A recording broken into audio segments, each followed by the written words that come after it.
তো ভয় পাচ্ছিল, কয়েকজন সাহস করে জলে নেমে সেই লাশ নিয়ে আসে। এই খবরটা ধীরে ধীরে পুরো গ্রামে ছড়িয়ে পড়ল।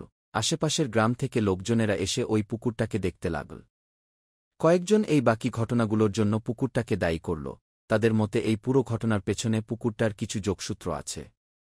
কিন্তু এটা তো অলৌকিক কাজ, যার অলৌকিক ক্ষমতা আছে সেই পারবে সমাধান করতে।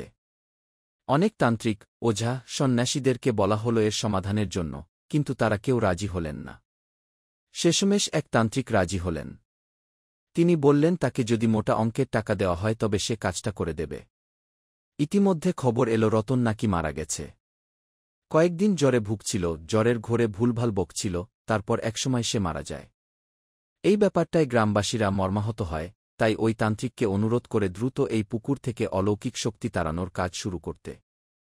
তান্ত্রিক দিনক্ষণ ঠিক করে মঙ্গলবার রাতটাকে বেছে নেয়। ভর অমাবস্যা ছিল সেদিন। রাত ১:১০০টা থেকে শুরু হয় যজ্ঞ। তান্ত্রিক একটা গণ্ডি কেটে দেয় তার পাশে, ওই গণ্ডি দেখিয়ে বলে এর ভেতরে কেউ যেন না আসে। এরপর তান্ত্রিক তার কাজকর্ম শুরু করে দেয়। বেশ কিছুক্ষণ মন্ত্র পাঠ করে তান্ত্রিক মন্ত্রপুত ছাই ওই পুকুরে ছুঁড়ে ফেলে। গ্রামবাসীদের মনে তখন প্রবল উদ্বেগ। কারণ ওই পুকুরের জল অনবরত নড়ছিল, পুকুরের আশেপাশে যত গাছ আছে সেগুলো দুলছিল হাওয়ায়। কিছুক্ষণ পর এক অদ্ভুত জিনিস দেখা যায়, যা দেখে হকচকিয়ে যায় তান্ত্রিক ওই দূরের শাল গাছটা থেকে একজন উড়ে এসে তান্ত্রিকের থেকে 2 হাত দূরে এসে দাঁড়ায়। সে ছেলে কিনা মেয়ে বোঝা যাচ্ছিল না। একেবারে কালো, অন্ধকারের থেকেও কুচকুচে কালো। তান্ত্রিক নিজের হাতে একটু জল ও ঘি নিয়ে ওই আগুনের উপরে বেশ কিছুক্ষণ ঘুরিয়ে ওই কালো অবয়বটার উপর ছুঁড়ে মারে। তারপর তান্ত্রিক গমগম করা গলায় বলে ওঠে, কে তুই? এখানে কি করছিস? ওই অবয়বটা কিরকম অদ্ভুত সুরে বলে উঠল, আমি বদলা চাই। তান্ত্রিক প্রশ্ন করে, বদলা? কিসের বদলা? অবয়বটা বলে ওঠে, আমি বিদ্যুৎ এর বউ সুপ্রিয়াকে শেষ করে দিতে চাই। কে তুই? কেন মারতে চাস ওকে? অবয়বটি বলে, আমি এতকাল ধরে পুকুরে পড়ে আছি, কারুর কোনো ক্ষতি করিনি, কিন্তু এই সুপ্রিয়া চিফ, কি নীচ মানসিকতা এর! একে হয় তোরা শাস্তি দে, না হলে ওকে আমার কাছে দিয়ে দে। কেন, কি করেছে সুপ্রিয়া তোকে? তান্ত্রিক উঁচু গলায় শুধায়। ও ভরদুপুর বেলায় কয়েকদিন আগে সৈকতদের বাড়িতে যায়। সৈকতের মা, বাবা, সৈকত কেউই ঘরে ছিল না। সৈকত স্কুলে গিয়েছিল, সৈকতের মা গিয়েছিল জল আনতে, আর সৈকতের বাবা কাজে। সৈকতের মায়ের সাথে একটু ভাব ছিল সুপ্রিয়ার। আর সৈকতের সদ্য একটা বোন হয়েছে।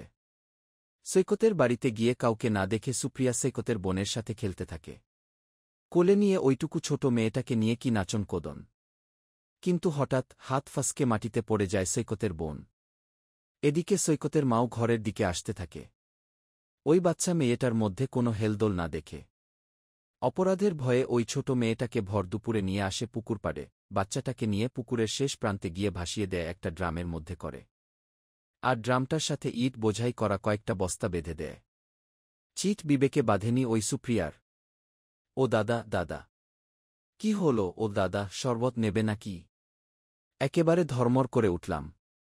আসলে কানে হেডফোন দিয়ে মোবাইলে গল্প টাইপ করে লিখছিলাম। মামাবাড়ি যাচ্ছিলাম ট্রেনে করে। তো কে ডাকছিল আমাকে? আমি জানলার বাইরে তাকালাম। দেখি এক আম পোড়া শরবত বিক্রেতা। আমি তো ভয় পেয়ে গেছিলাম। আমার শরবত লাগবে না বলে আমি ট্রেনের জানলাটা বন্ধ করে আবার ও কানে হেডফোন দিয়ে গল্প লেখায় মন দিলাম।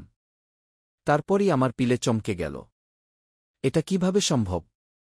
ট্রেন তো দুরন্ত গতিতে ছুটছে, তাহলে আমি কিছুক্ষণ আগে ট্রেনের জানলার বাইরে যে লোকটার সাথে কথা বললাম সে কে ছিল?